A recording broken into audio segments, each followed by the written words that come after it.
Vai jūs kādreiz esat dzirdējuši čukstus mežā, kas aicina jūs dziļāk, kur gaisma neiesniedz? Tās nav tikai vēja spēles, tās ir senas būtnes, kas gaida savus upurus. Šī stāsta sākums ir tieši tāds. Jauns vīrietis vārdā Jānis, dzīvojot mazā Latvijas ciematā pie Gaujas upes, nekad neticēja folklorai. Viņš bija racionāls, strādāja kā meža strādnieks un smējās par veco ļaužu stāstiem par raganām, vilkaciem un mežamāti, senu garu, kas sargā mežus un soda cilvēkus par to iznīcināšanu. Bet viss mainījās tajā miglainajā rudenī, kad ciematā sāka pazust cilvēki. Pirmais bija viņa draugs Andris, kurš devās pēc ogām un pazuda bez pēdām. Cilvēki runāja par lāstu, bet Jānis nolēma pats izpētīt. Viņš nezināja, ka šis lēmums atmodinās spēkus, kas slēpjās Latvijas folklorā kopš seniem laikiem. Nākamajā vakarā, kad mēnesis bija pilns un gaiss smaržoja pēc mitras zemes, Jānis paņēma laternu un nazi un iegāja mežā. Koki stiepās augstu, to zari kā skeleti pret nakts debesīm. Sākumā viss bija kluss, bet tad viņš izdzirdēja soļus, mīkstus, bet neatlaidīgus.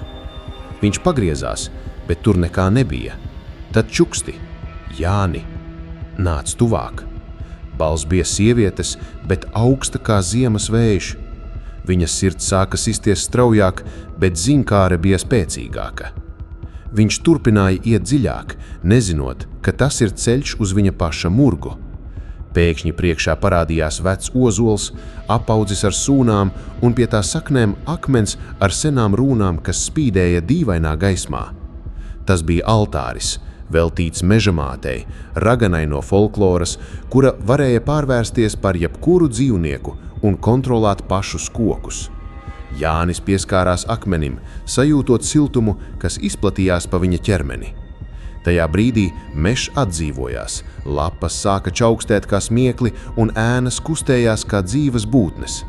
Viņš mēģināja bēgt, bet takas bija aizvērušās, koki bija pārvietojušies. Bailes pārņēma viņu un viņš saprata, lāsts izsācies. Jānis skrēja pa mežu, zaru čaukstoņā aiz viņa kā vajātāji. Viņa prātā zibēja vecmāmiņas stāsti par raganām, sievietēm, kas slēdz darījumus ar velnu un dzīvo mežos, barojoties ar cilvēku bailēm. Meža māte bija viena no spēcīgākajām. Viņa bija dieva meita, bet velns viņu pavedināja, un tagad viņa sodīja tos, kas traucēja dabas līdzsvaru. Jānis atcerējās, kā ciematā Jāņu naktī dedzināja ugunskurus, lai aizzītu šādus garus. Bet tagad viņš bija viens. Pēkšņi viņš iznāca mazā klajumā, kur stāvēja veca būdiņa, pārklāta ar ķērpiem. Loks spīdēja vājā gaismā un dūmi kūpēja no skursteņa. Viņš klauvēja pie durvīm, cerot uz glābiņu.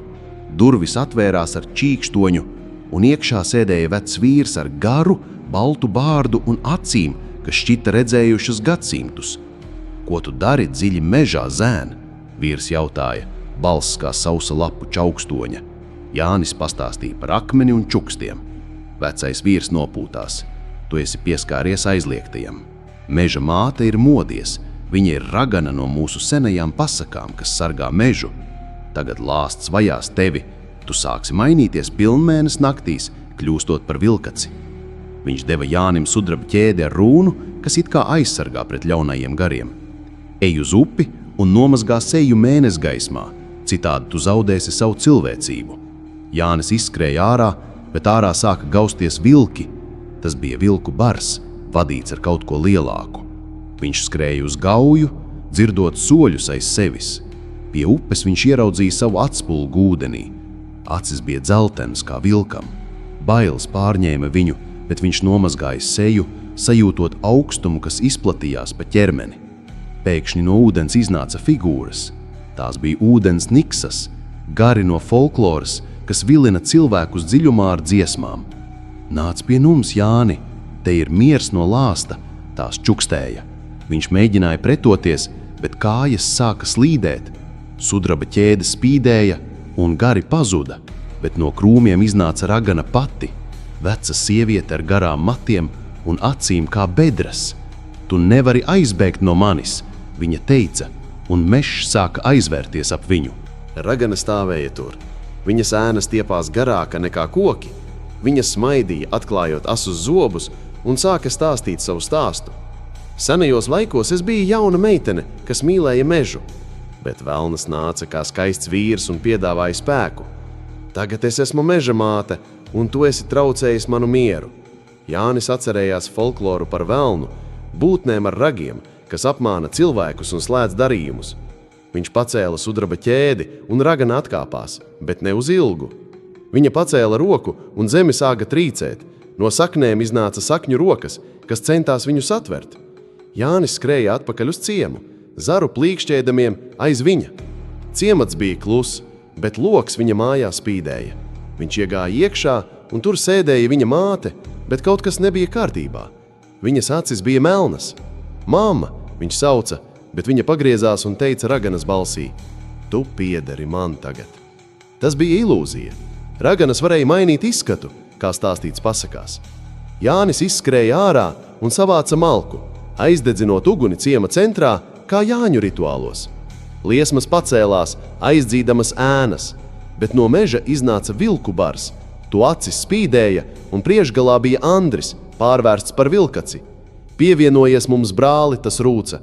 Jānis cīnījās ar nazi, bet vilki bija spēcīgi.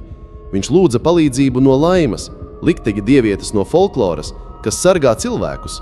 Pēkšņi vējš pacēlās, un vilki atkāpās, bet ragana parādījās ugunī kā vīzija. Tas ir tikai sākums. Pilnmēnes naktī tu kļūsi par vienu no mums. Jānis saprata, ka jāatrod raganas vājums, viņas sirds, paslēpta akmenī. Viņš nolēma atgriezties mežā rītausmā, savācot garšaugus kā biškrēsliņus, kas aizdzen ļaunos garus. Bet nakts bija gara, un sapņos viņš redzēja pārvēršanos. Kažoks auga, ilkņi stiepās, bailes mocīja viņu, bet apņēmumība bija stiprāka. Rītausma atnāca ar miglu, kas klāja mežu kā aizskars.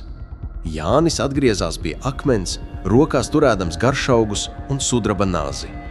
Rūnas uz akmens spīdēja vājāk, bet gaiss bija smags. Viņš sāka rituālu, kā vecie ļaudis mācīja, dedzinot garšaugus un skaitot lūkšanas pērkonam, troņu dievam. Zibens uzplaiksnīja, kaut gan debesis bija skaidras. Pēkšņi ragana parādījās, dusmīga. Tu uzdrošinies izaicināt mani? Viņa pārvērtās par melnu kaķu un uzbruka, nagiem skrāpējot viņa seju. Jānis cīnījās, bet spēki bija nevienlīdzīgi. Tad no ēnām iznāca vecais vīrs no būdiņas. Tas bija gars, senais meža sargs. Lieto sudrabu, viņš sauca.